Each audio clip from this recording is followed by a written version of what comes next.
Welcome to the ASEAN Wonk podcast, where we bring you expert insights and regional perspectives on Southeast Asia and Indo-Pacific geopolitics and geoeconomics. I'm your host, Dr. Prashant Paramaswaran. If you haven't already, do subscribe to the ASEAN Wonk platform at www.aseanwonk.com so you don't miss all our posts. Our guest today is Dr. Ken Jimbo, who's a professor at Keio University and a renowned professor on Japan's foreign security policy, as well as wider Indo-Pacific geopolitics and geoeconomics. He's previously been a policy advisor to various parts of the Japanese government, including the Ministry of Defense and the National Security Secretariat. We'll start our conversation talking about Japan's evolving approach to the Indo-Pacific, including Southeast Asia. Make sure you watch, listen, or read the full episode as we go through a range of other subjects, including the U.S.-Japan alliance and Japan's future trajectory in the Indo-Pacific region, including Southeast Asia. So let's get into it, Dr. Jimbo. We are speaking at a very interesting point, as we were just talking about earlier, in Japanese politics, with Prime Minister Shigeru Ishiba just having won the election race of the Liberal Democratic Party, or LDP, and Japan having an election now on October 27th. I wanted to come back to that specific question a little bit later about some of the specific policies, because I know you've actually commented quite extensively on some of them. But if we could start maybe with the subject of general continuity and change of Japan's Indo-Pacific approach and the implications for Southeast Asia, because you've been a longtime advisor to various parts of the Japanese government over time, as we've seen a lot of changes in the Indo-Pacific landscape. Now, there'll certainly be some continuity in aspects of Japan's approach between administrations. We saw this conversation a little bit when we had the transition from Abe to Kishida, for example.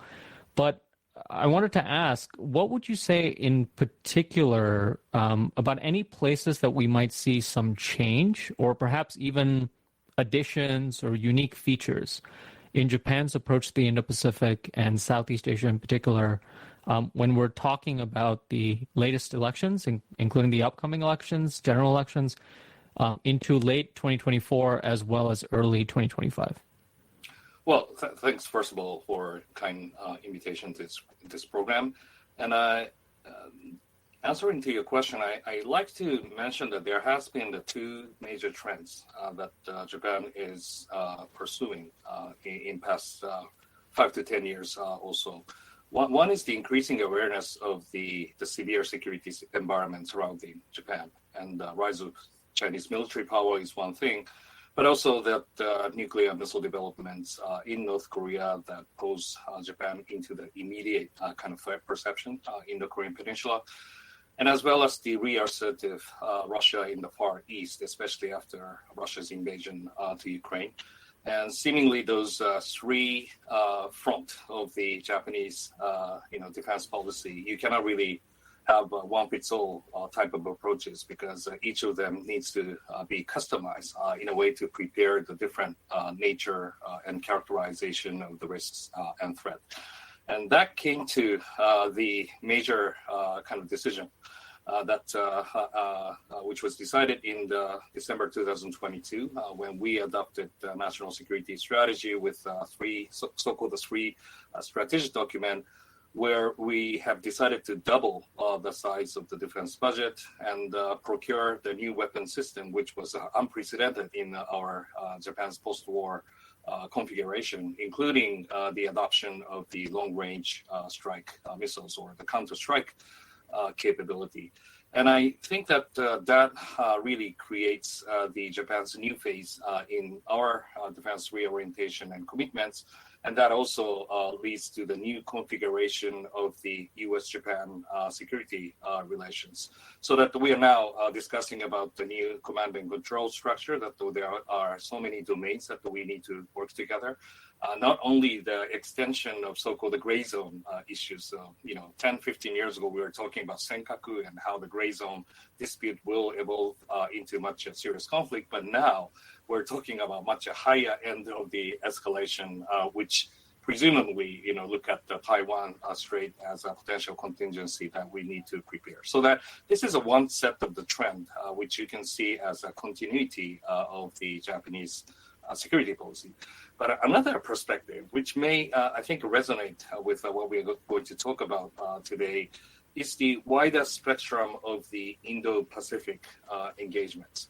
And that has started since the Abe administration, when Abe promoted its concept on the free and open Indo-Pacific starting from 2016.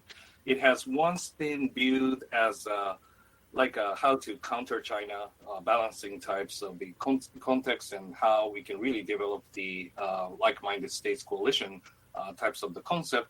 But Abe himself have transformed to how to engage China in 2018 and 19, time frame where FOIP, free and open Indo-Pacific concept, has been moderated into much more, I think, a collaborative concept with Chinese, international outreaches, including BRI and many of their concepts. And that has inherited to the Suga and Kishida to many extent. And especially during these days, when you look at Kishida's the new plan for FOIP, which was addressed in India in March 2023, that he has emphasized more on the inclusive perspective of how Japanese FOIP, through the Japanese official development assistance and connectivity projects, and how to encourage the private sector to be involved without too much kind of Western ideologies are attached. And this is, I think, Japan's more nuanced approaches, with the increasing awareness that the world is bound to be divided, especially after the Ukraine war. And then Japan should be the one who needs to bridge such kind of gap between the Western approaches versus the growing notion of the global South. Great, thanks. I mean, that's a very rich perspective there. And you noted, in addition to the Indo-Pacific, some of Japan's own domestic sort of security trends and changes in its approach. I'm wondering as well if we could talk a little bit about, delving off of that, Japan's own competitive position in Southeast Asia and the Indo-Pacific. And I think in Southeast Asia, one of the most sort of easy to sort of rank insights in the annual Institute of Southeast Asian Studies survey that comes out every year is the fact that Japan consistently ranks as the most trusted power in that report when they analyze sort of major powers. At the same time, I think even countries like Japan, the US are also noting that even as there are perceptions that there is sort of distrust of China, there is a very clear recognition over the past few years that irrespective of how much China is trusted or not, it is becoming a more and more influential power in Southeast Asia in particular. One of the things that we're also seeing in this domain is the fact that as we have these perceptions about trust and distrust, we had events last year and developments in the Japan-ASEAN relationship, including the commemorative summit that was held in Tokyo in December last year. And this notion of trusted partners, again, came to the fore between Japan and Southeast Asia. And I think in the region, there was very much of recognition that Japan was capitalizing on this, but also the other phrase that was really used that was interesting was the notion of co-creation, that Japan and ASEAN and Southeast Asia would jointly embark on this journey rather than something being, Japan sort of imposing a vision, which sometimes we see with respect to other powers, perceived or not, with respect to the United States, for example. So that was noted on sort of the positive side.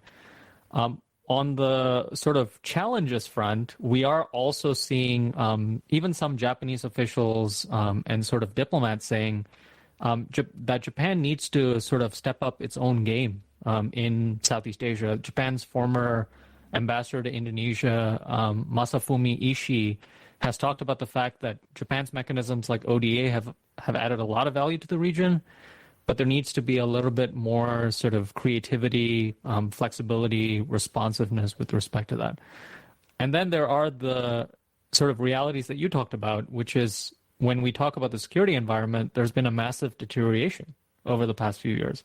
And as we think about first island chain strategies, we also have to slowly start thinking about contingencies in the second island chain and what we're doing there.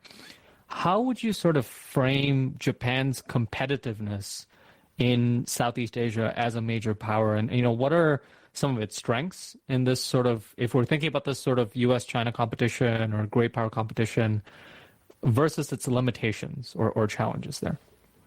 Well, President, I think you have covered quite a bit comprehensively about what is at stake in Japan-ASEAN relationship. Certainly that we need to take a full advantage about the high level of the trust that we earned in past decades.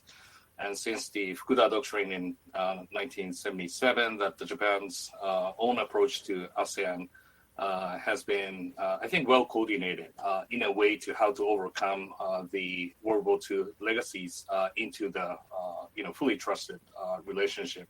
And Japan's its own approach to ASEAN, which I would say we are not always bringing in the U.S.-Japan or Western perspective into the ASEAN, but the ASEAN as an autonomous independent actor to be trusted. Through the expansion of the economic interest, widen supply chains throughout the Southeast Asia, and then many of Japan's own approaches to support ASEAN's own agenda, like building of the more resilient ASEAN's political foundations, its own economic development, and not bringing in too much ideological, the screening processes into this. So in that sense that, ASEAN might think that Japan understands more than some of those external powers in the major power relationship. And that is, I think, a comparative strength that Japan has earned in the past decades. But as you mentioned, that there has been a lot of challenges that both sides need to, adjust itself.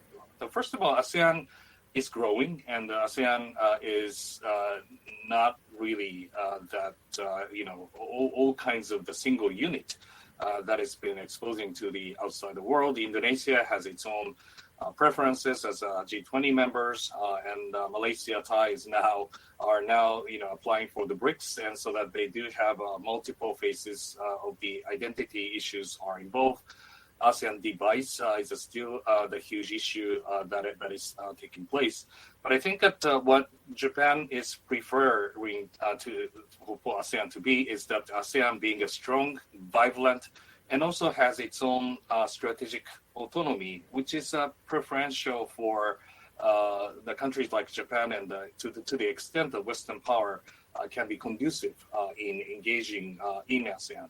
And so that in that context, that Japan needs to nudge many of those ASEAN's agenda to be, coexist with, Japan's so-called Indo-Pacific plan, so that, we are encouraged by ASEAN adoption of the, ASEAN outlook on the Indo-Pacific, several years ago, and so created lots of platform. Although we do have slightly different priorities in the concept, but it is the matter that ASEAN has committed to this concept, which is the great news. But secondly, that what I found in the last the commemorative summit is that there has also been the ASEAN's request for Japan to accommodate to the ASEAN's new reality, and that is rapidly changing.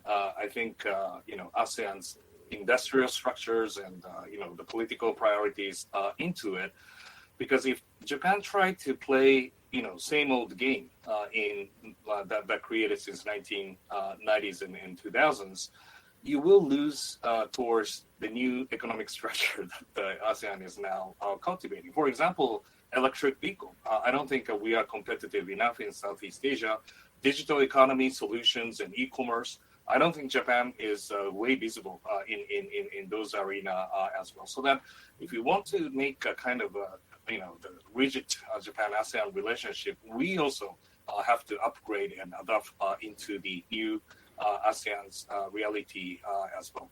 But overall, as you mentioned, that Japan-ASEAN has a lot of potential to move things forward. And we also have to take advantage of the relative, preferences of the ASEAN's perception towards Japan. Yeah, that's great. I mean, I think the issues that you mentioned, there was an ASEAN Japan experts panel last year with respect to the 50th anniversary, and they flagged a lot of the issues that you mentioned, including, supply chains, economic resilience, and so on and so forth. So it is really encouraging to see Japan take a very comprehensive approach to sort of understanding Southeast Asia and ASEAN, because as you noted, very complex realities, including changing dynamics within Southeast Asia and ASEAN, including the BRICS conversation that you mentioned that's really important. I'm wondering if we could turn to the security side. We were chatting about this a little bit earlier. I mean, we are seeing a lot of attention in the headlines to Ishiba's notion of an Asian NATO, which is, of course, it's not a new concept. He has a former, defense background, so it's not surprising that he has views on this.